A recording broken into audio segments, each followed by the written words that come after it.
During the past few weeks, we got to see some of NA's top talent finally compete in Japan, some for the very first time. However, a lot of the results that they got were shaky, to say the least. I also visited Japan at the beginning of the year, and I got to experience firsthand just how strong of a region they are. But how are they so strong? Let's talk about why. For other online games like League of Legends or Counter-Strike to name a few, the regions are separated, but with no real restriction. If you really wanted to, you could go play on another region's server easily, while tackling some input delay.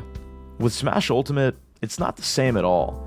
If you wanted to play outside of your specific region, which most of the time doesn't even cover your entire country, you would have to deliberately use external tools to do so, while suffering massive input delay in the process. It's just not practical. What this creates is a very unique situation, where every region has subtle differences in their play that can really throw off foreign competitors. Europe and Mexico are also very unique regions, however, the one region that most players tend to struggle in is Japan. Why is that? If you generally compare the tier list between the different major regions, you'll see that the characters' Japan values are massively different than in other parts of the world. From my own personal experience, this basically boils down to a difference in outlook in Japan. They tend to have the most optimism about their characters and view them very analytically, recognizing that they lost because of themselves and not their character, which can be a very difficult thing to come to terms with. Because of this, you get characters that most other regions just write off completely, like Ice Climbers, Samus, or even a character that made some interesting upsets recently, Banjo and fucking Kazooie. One player that definitely struggled a bit in Japan was for sure Mute, and while I'm of the opinion that Mute is the best player in the world at times, he did fall victim to Japan's best Banjo player right now, TG. While Mute did have other interesting losses, one being Harasen, a top Ice Climbers player in Japan, Banjo really sticks out to me because when the fuck is Mute getting any Banjo practice in NA? The point about matchup unfamiliarity really sticks out to me again. Spargo, as another example, lost to one of Japan's best Samus players, Yara, in a dominating 3-0 set. However, when you pit Spargo up against someone like Mia, a matchup in which he is very familiar in, he defeats Mia 3-0 and goes on to win the tournament. This point is a little bit more anecdotal, but I encourage you all to study this next time you compare regions. The biggest thing that threw me off in Japan personally was the tempo that they approached neutral at. As I stated previously, players in Japan tend to be more analytical, and this bleeds into their neutral game heavily. They'll take more time and really consider risk-reward as opposed to America's habit of playing far more aggressively, focusing almost entirely on advantage state in their gameplay. I was talking to Lima a bit, America's best Bayo player, during one of his tournament runs in Japan, and interestingly, he noticed the exact same thing as me, so I guess I'm not crazy. One massive advantage that Japan has over other regions is Smashmate, which I'm sure you've heard of at this point.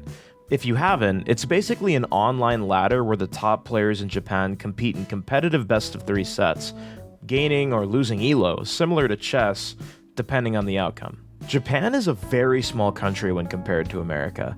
It's less than the size of what an elite Smash region would be here. Because of this, all of the players match up with each other in very above average connections. Once again, drawing back to my comment on the more competitive outlook in Japan, practically everyone there uses Smashmate almost daily to improve at the game and help everyone out. I'm not even just talking about mid to high level players. Even Japan's best, like Aquila, Yoshidora, and Mia, all use Smashmate, to name a few. We've had something similar here in America and Europe for a while, Anther's Ladder. However, it's practically a wasteland nowadays. My opinion on why? Well, we go back to the difference in competitive outlook between regions. First off, both Smashmate and Anther's Ladder have absolutely zero financial benefit for the highest placing players during the seasons. In Japan, this is nothing new. Due to gambling laws in the country, players compete for practically nothing. Most of the time, it actually is nothing. Kameme, one of Japan's consistently top players throughout both Smash 4 and Ultimate, won Umebura 25 in 2016, a 224-person bracket with all of Japan's top talent. His prize? A headset and a fucking bag of rice. So, needless to say, competition is more of a pride thing there. In America, however, you won't get a majority of the top players, Hell, even the mid to high level players to compete in anything online if it doesn't have a substantial prize pool.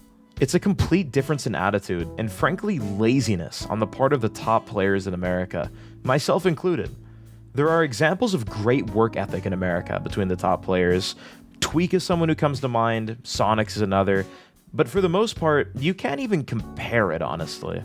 So yeah, hopefully I was able to shed some light as to why there is such a massive disparity in results for some of the people that actually went to the Japanese events. I'm very glad that some of NA's best ended up going to Japan to compete, and I hope to see this happen more regularly. If you made it this far, let me know what other topics you'd like me to talk about in the Smash scene, or anything really. We've been pumping out content on the channel every 2 days, and I'd really appreciate it if you subbed, if you enjoyed. So yeah, catch you later.